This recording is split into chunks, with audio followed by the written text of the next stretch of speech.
بسم اللہ الرحمن الرحیم 14ویں پارے کی تفسیر کا خلاصہ پیش کیا جا رہا ہے۔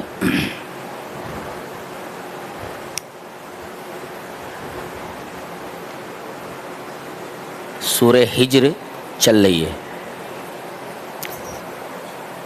ہجر یہ حجر سے نکلا ہے۔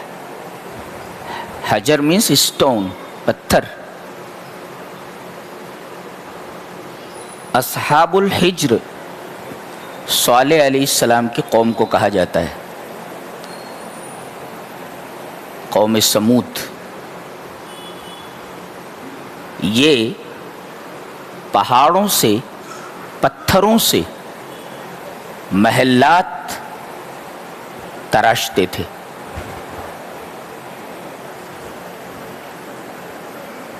اور محلات تراشنے میں بڑے ماہر اور حاذق تھے۔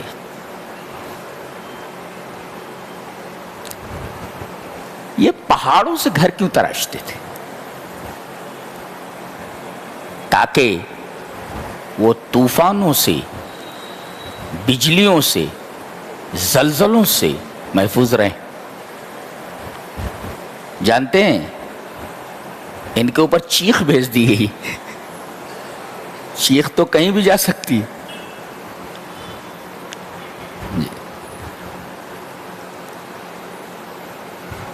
تو ان کو اصحاب الحجر کہا جاتا ہے، اس لیے کہ یہ پتھروں سے محلات تراشنے میں بہت ماہر تھے۔ یا ہجر اس جگہ کا نام ہے، اس ایریے کا نام ہے جہاں پر صالح علیہ السلام کی قوم سمود رہائش پذیر تھی، آباد تھی۔ اس وجہ سے ان کو اصحاب الحجر کہا جاتا ہے، یعنی اس ایریے کا نام ہجر ہے جہاں یہ قوم آباد تھی۔ تو اس سورہ کریمہ کا نام ہجر اس وجہ سے۔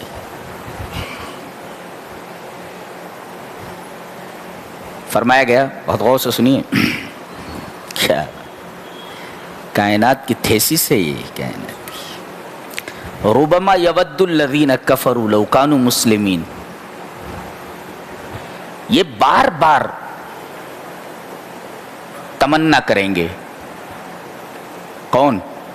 کفروا، الذین کفروا، جنہوں نے کفر کیا، ڈینائی کیا جنہوں نے دین اسلام کا، یہ بار بار تمنا کریں گے، بار بار چاہیں گے، لو کانوا مسلمین، کاش کے مسلمان ہوتے۔ یہ تمنا وہ اس وقت کریں گے جب جنتیوں کو جنت میں ڈالا جا رہا ہوگا۔ یا بعض مفسرین نے کہا کہ جو اہل توحید جہنم میں جائیں گے، توحید ان کے پاس ہے لیکن گناہ بہت ہیں، اس وجہ سے ان کو جہنم میں ڈال دیا گیا ہے۔ اب اپنی سزا پانے کے بعد انہیں جہنم سے نکال کر کے جنت میں ڈالا جائے گا، تب یہ تمنا کریں گے کہ کاش ہم بھی مسلمان ہوتے تو کم سے کم جنت میں دخول اولی نہ ہوتا تو یہ آخر میں تو ہم لوگ جنت میں چلے ہی جاتے۔